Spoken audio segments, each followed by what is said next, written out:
Hey, what's up, everybody? I want to welcome you to another episode of the Dreamers Pro Daily Recap, where we give you a recap of all of the hot topics that we covered that day. You can catch them in their long format and also catch it fully streaming for free on Apple Podcasts.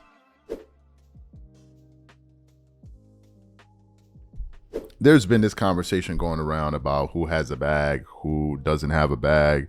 We've talked about it. There's also the conversation of how great LeBron is at his advanced age and all of that.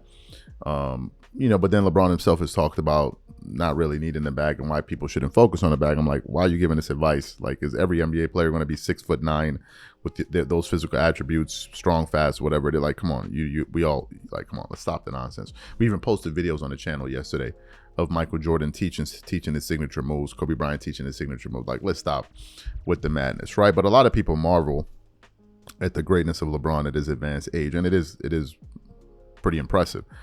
But then I came across a story yesterday from, believe it or not, Paul George's podcast, right? Paul George's podcast with Raymond Felton, former NBA player, who used to play, I believe, with the Bobcats, right? With the Bobcats, and at the time, Michael Jordan was the owner of that team. So at first, he was describing his time with Jordan, what Jordan was like as an owner, and all of that. And then eventually, Paul George then got to the meat and potatoes of it all, where he was essentially asking him, hey, look, man, what was it like being around Michael Jordan? Did he ever come down during practices and talk trash to you guys? Did he try to play you guys? And he goes, yeah, Jordan did actually come down and play us. And he started playing us one-on-one. He would play players one-on-one, active NBA players one-on-one. And according to Raymond Felton, Jordan never lost a single one-on-one game at the age of 43, playing against professional, active NBA players. And I'm like, this is incredible. So the point where even Paul George was like, but I'm sure he probably left the court with a few L's. He was like, nah, he never lost. So what we want to do, we want to play what he had to say. I want you guys to listen to it in its entirety, and I'm going to come back and continue on the show. Take a listen to what he had to say there. But MJ as an owner is just how he is as a player, man. He was super competitive. He hated to lose. And he came in the locker room many times and told us how he felt. How he felt about how we was playing. And the one moment I'm gonna take from that, man, was it was me, him, Jeff McGinnis, Gerald Wallace, and I want to say Jimmy Rich. But Jimmy Rich might not have been there, but I know it was me, Gerald, and Jeff McGinnis. We played one-on-one against MJ. And when I tell you he was frying us. Still had it, huh? Man, he was frying us, bro. And was talking crazy to us, too, man. But him as an owner, though, I mean, like I said, though, he a lot of people give him dirt about being an owner, but a lot of people don't understand, man. It's not easy. It's not easy. You're taking a chance and drafting kids and, signing people to free agency, and, you just don't know how things going to pan out. You just, you base it on their talent. You base it on what you feel like the potential can be. Sometimes it works, sometimes it doesn't. And I think he just gets a lot of scrutiny from that. And I mean, obviously he ain't going to live up to being anything else in life outside of being the man who he is. And in a game of basketball, he's the GOAT. And especially for me, he's the GOAT. So, he can't, anything he do ain't gonna live up to that, but and just people always got a lot of negativity to say when it comes to him as a basketball owner. Right. Speaking of these games, right? He had to have walked away with some L's, right? Like he wasn't just winning. I mean, he scored on him, but he won the game. Okay. Well, he was winning. So he was winning the games. Yeah, he was winning. He was winning. He was winning. From what I remember, somebody else may tell a different story, but no, from what I remember, we lost. Okay. Was he doing like the same moves, or like was this like a different MJ, or did it look just like MJ? I'm sure he wasn't moving much more than two dribbles. Same post up, fade away, faking. Anything you want, he still was doing it. And that ain't just crazy. Kept making y'all jump. Calling fouls, probably. Like, listen, man. Come on, young fella. He did whatever he wanted to do. So you heard his comments, right? I'm surprised, but then I'm not surprised. And I'm going to tell you why. If you go back and look at Jordan's highlights with the Washington Wizards, the athleticism was not the same. The motor was not the same. The stamina was not the same. But he was still a hell of a player. That's number one for his age in that era. Jordan was averaging 22 points a game when teams were scoring 97 points a game. If you adjust those numbers for today's game with the amount of possessions, more scoring teams are averaging around 115 points per game. Jordan would probably be averaging what at that age, probably 26, 27, 28 points per game. Also bearing in mind, Jordan didn't even focus on shooting 3-pointers. He would be Jordan if you put that Jordan in today's NBA, I think he would last longer because the game is less physical. They're not going to be hitting you and doing all kind of hard fouling you and doing all of that. Jordan probably averaged about 28 points per game, 27, 28 points per game at that age. That's what I would surmise. But if you go back and look at old footage of Jordan, you would see that he was extremely skilled. This is why this whole stupid conversation about not having a bag, I think, is stupid. The only way Jordan was able to be effective at that age was because he was extremely skilled and he had a lot of moves. He had mastered the fundamentals of basketball. So even at that age, he was able to excel. So even hearing stories about him playing players in short one-on-one, 1v1s, maybe to 11 or whatever it was, it's conceivable. Because you must not forget a critical element of this entire equation. He is the greatest player ever. You must never forget that wrinkle of the story. And given the fact that he is the greatest player ever, that greatness is still with him. Those skills are still with him. He can't perform in the way he used to, obviously, but in short bursts, I'm sure he can give you that business. So to hear an NBA player saying that a 43-year-old man was coming into practice and beating active NBA players in one-on-one is incredible. It's incredible. And Jordan said the only player he believed that could ever beat him in a one-on-one game is Kobe, who, by the way, never lost a one-on-one game, ever. And even when the question was brought up, he just gave this look on his face like, is this even a question? Are you seriously asking me this question? If I've ever lost in a one-on-one game? He's like, nobody's ever beaten me in a one-on-one game, right? So to me, that just speaks to the greatness of Jordan. It'll be good to hear some of these stories. There's a lot of twerking going on these days. And I'm like, it's good to kind of go back in the archives and unearth some of these stories so people can understand just how good this guy was as a Wizard. He was incredible. He was absolutely incredible without the suspicions of him taking this or that, right?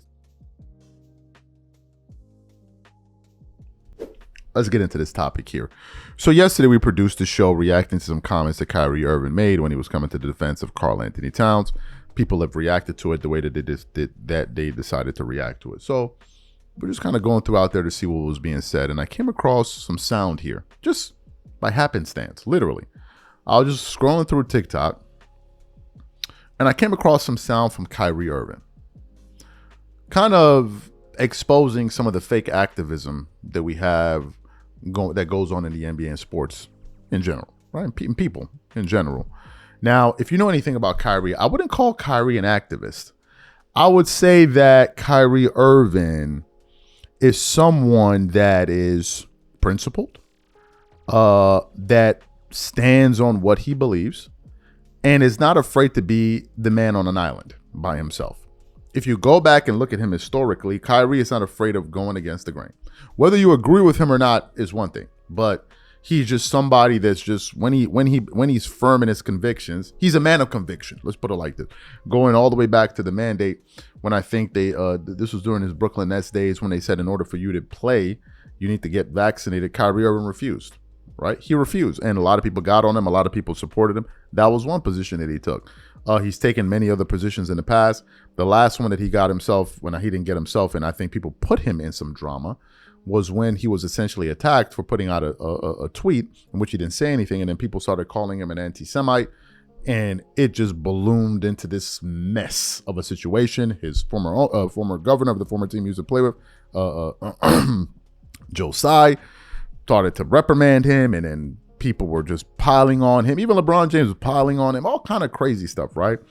Ultimately, Kyrie was able to get out of that situation, get out of there, get to Dallas, and he's played well. He made it to the NBA Finals since then, and just doing his thing. So anyway, I came across this sound from Kyrie where he was talking about the people that just run away when real situations arise, right? When faced with moments where you have to give a position on something tangible that's happening out there in the world, these people just simply cower. And I'm like, this is fantastic, because I believe he's speaking to a lot of the fake activism from players that goes on out there, where players try to act like as if they're activists, but when the rubber hits the road, they just all cower in fear and they all run away. And I'm like, this is pretty interesting stuff here. So what I want to do is I'm going to play exactly what Kyrie Irving had to say there, and then we're going to come back and react to this commentary. Take a listen to Kyrie Irving here. Too many coincidences happening.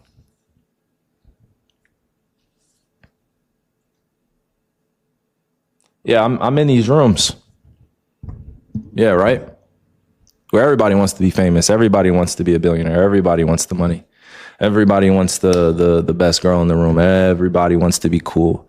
But as soon as something sparks outside in humanity in the real world, being in these rooms with some of these individuals, they talk so tough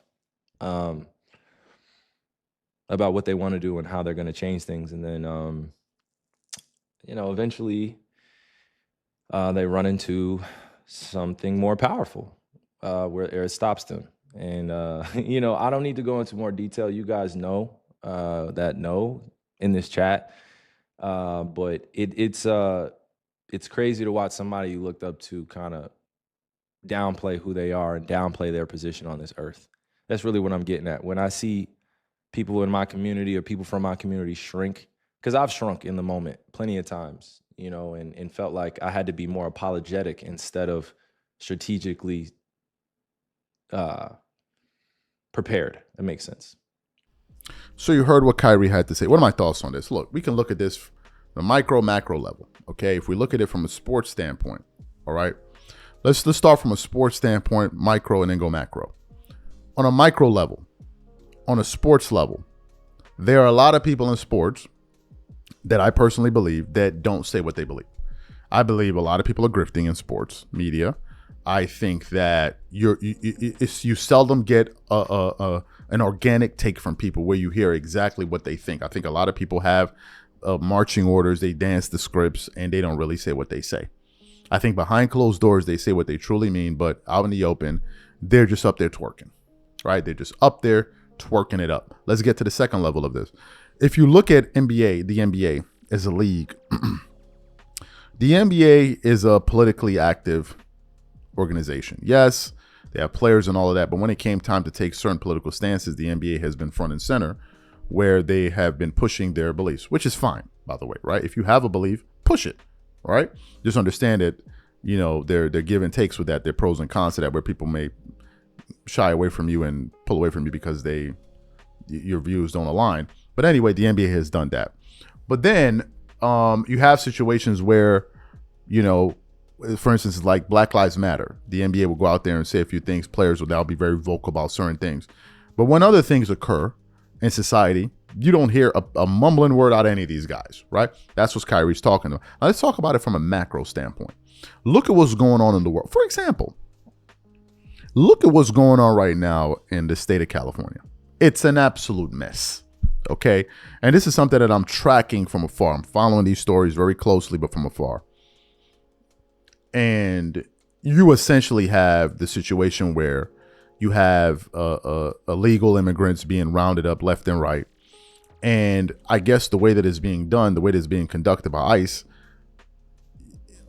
it's unsettling a lot of people. So then people are now beginning to protest. And then the president is saying, hey, look, if you guys are resisting or impeding these guys from doing their job, you're going to face consequences. Next thing you know, they're sending the National Guard up there, Marines, and then the whole entire situation is just escalated every day.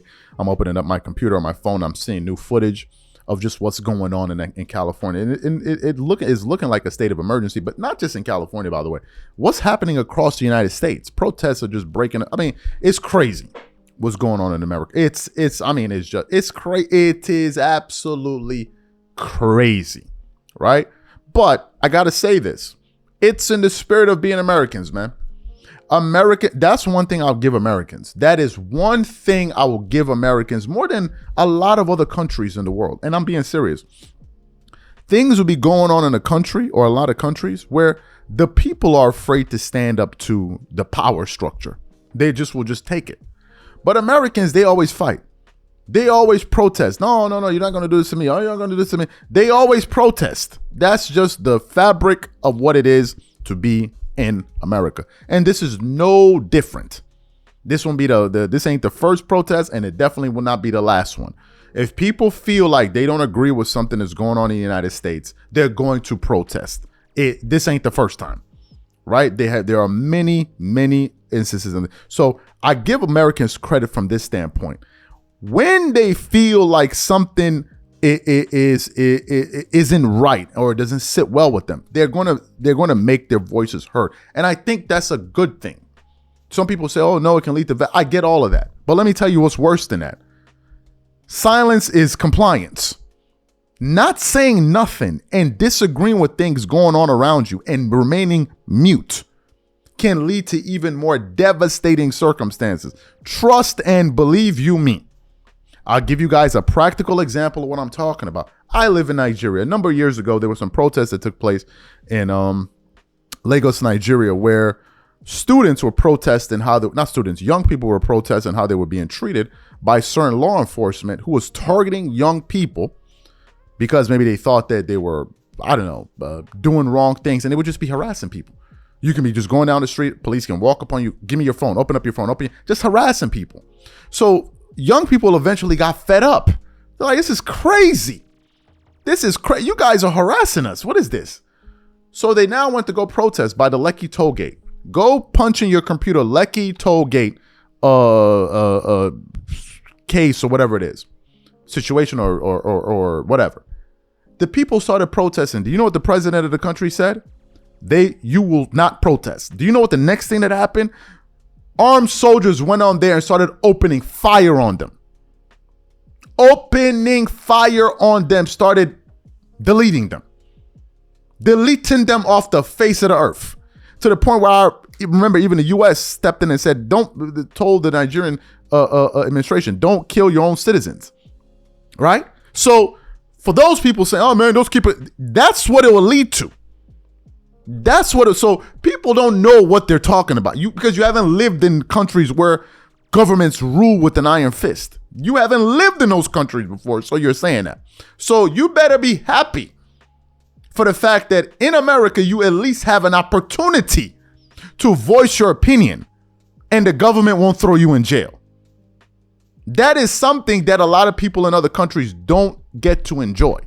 They don't get to enjoy it because today, people may be protesting something you disagree with, but tomorrow you may want to protest something that you disagree with, and then they now tell you, shut up or we're going to gun you down or whatever it is. Then you're going to realize the mess that you're in. It's what makes America what America is. Now, let's talk about it from a macro standpoint, given the example I just brought up. All of the things that are going on in California, for example, don't all these celebrities live in California? Don't all of you MFers live out there? All of the celebrities, the players, they all live there. It's crazy. That's what I'm talking to Mark, and I'm like, ain't it crazy how all these people live in California? Ain't that crazy? They all live there. But you can't get a comment out of nobody. Nobody's saying nothing. Whether you're for what's going on or against, you can't even get a mumbling word out of nobody. And Kyrie then spoke about the fact that people want to be rich, want to be famous, want to protect. But in the case of most of these individuals that I believe he's alluding to without saying names, they're already financially secure.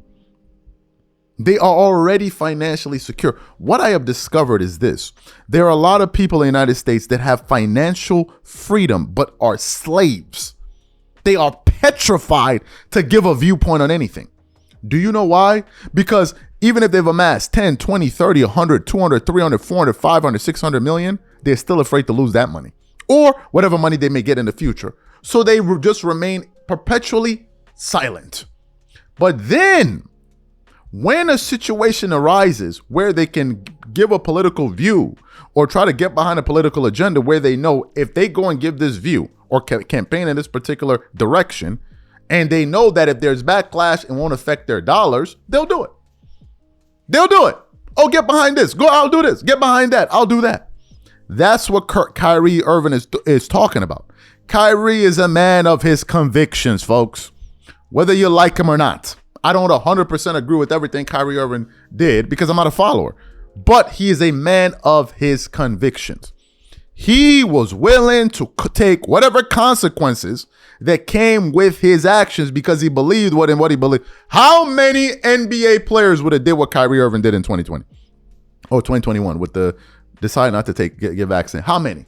How many? How many? That's the first part. And I can't help but think about a guy like LeBron, and I'm going to tell you why. Because a lot of people say, well, Jordan didn't take any political stance. But there's a fundamental difference between a Jordan and LeBron. I'm going to tell you this, and I'm going to tell you why. Jordan was at least consistently quiet. That's the difference. MJ was consistently quiet. He just refused to be a part of it all. But in the case of LeBron, he's very vocal.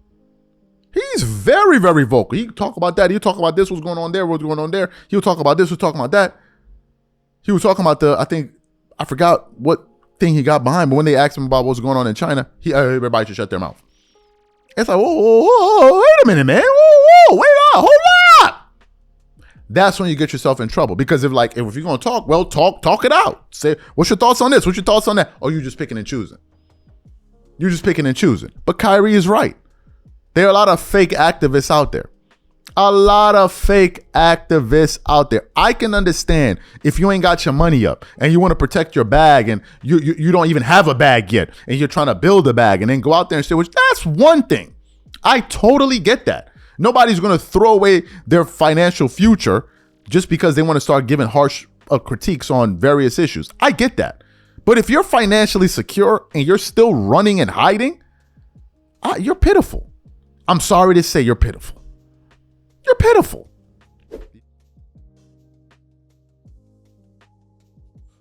A number of days ago, we put up a poll on the channel here where we polled the audience asking them a series of questions. But one of the questions in specific was, who is more clutch? And this is just our audience, and people can obviously say these numbers are skewed, whatever. But we put up a poll 2 days ago, and we asked this question: who's the most clutch player on this list? It was LeBron James and Kobe Bryant.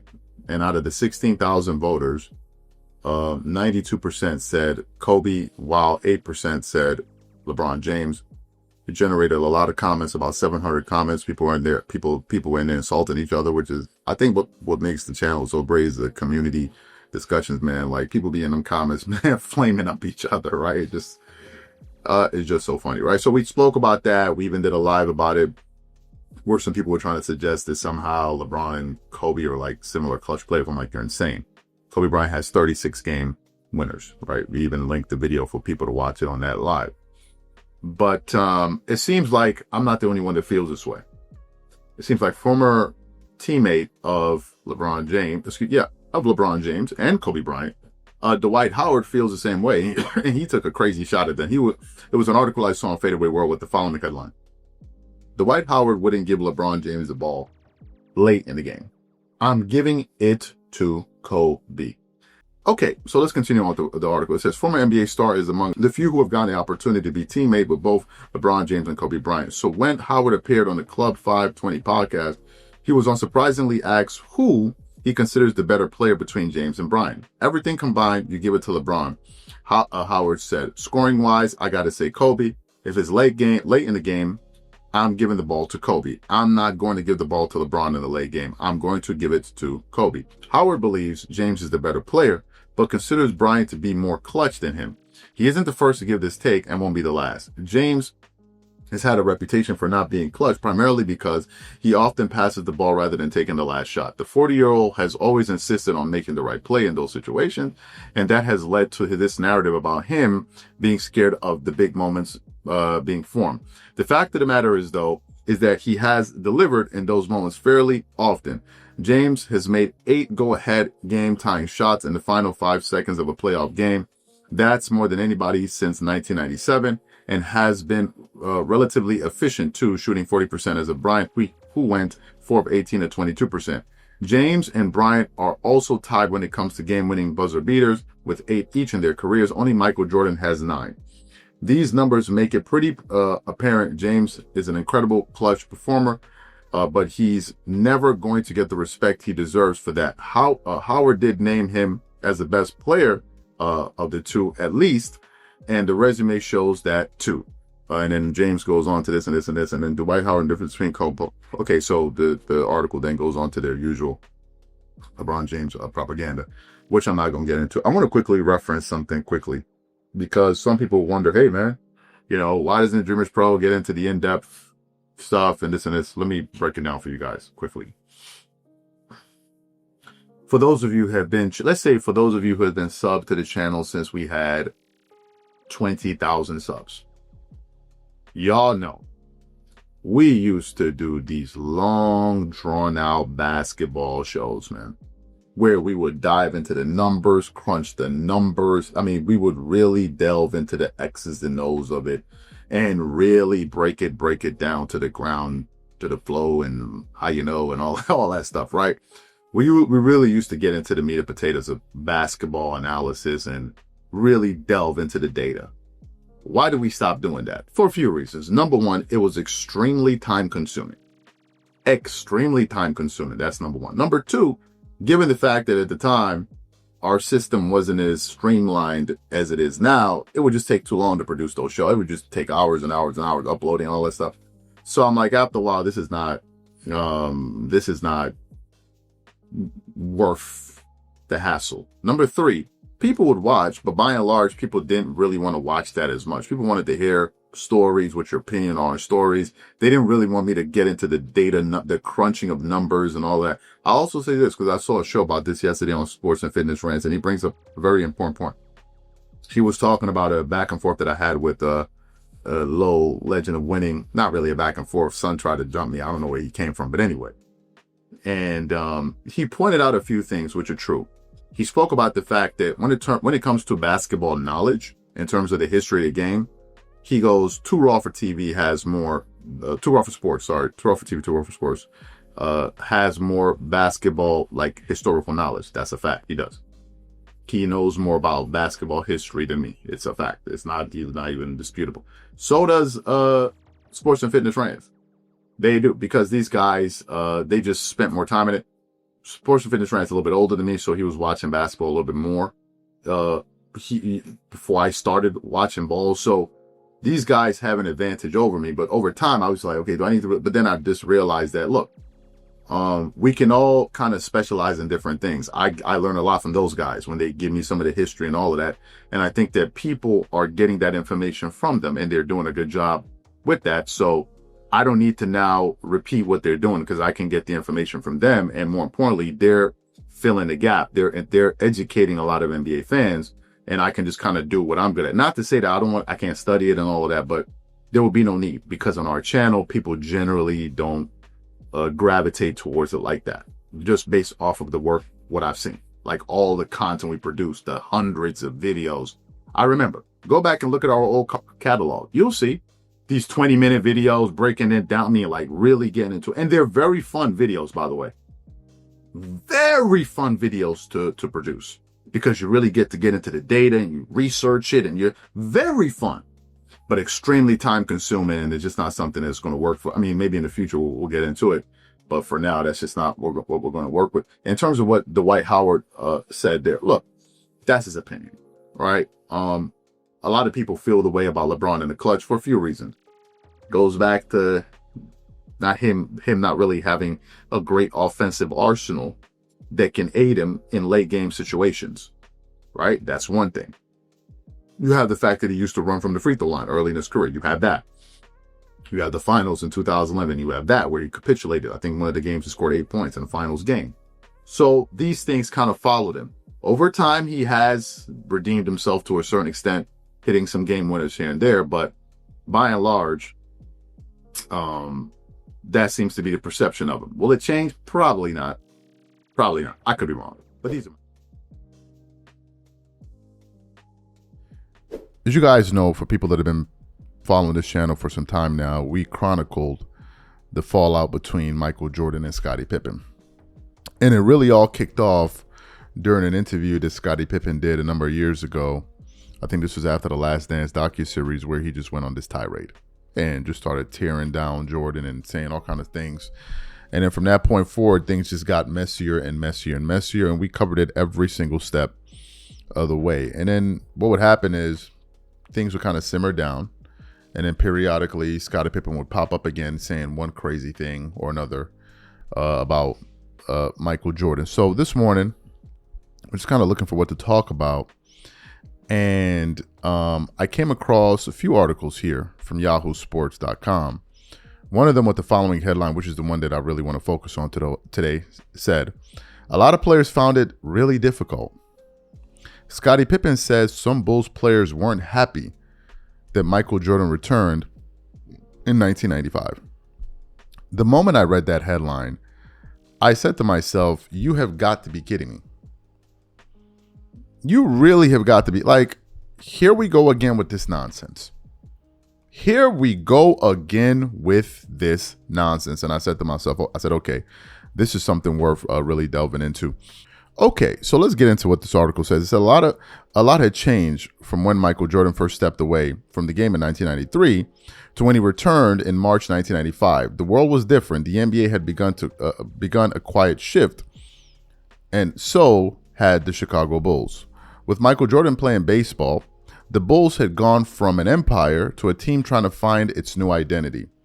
They weren't floundering, but they weren't the same menacing force they had been in the early 90s. So when Jordan returned, the gravity in the building shifted again, adjusting to Jordan. Of course, MJ was still walking in as the leader of the team. But it was a new kind of feeling for those who came in after he left. I think a lot of players found it really difficult. Scottie Pippen, who played 478 games with Jordan before his retirement. Michael brings a little different style of pressure to the game, and I think a lot of players that had came there and gotten very comfortable realized they had to go back to restart.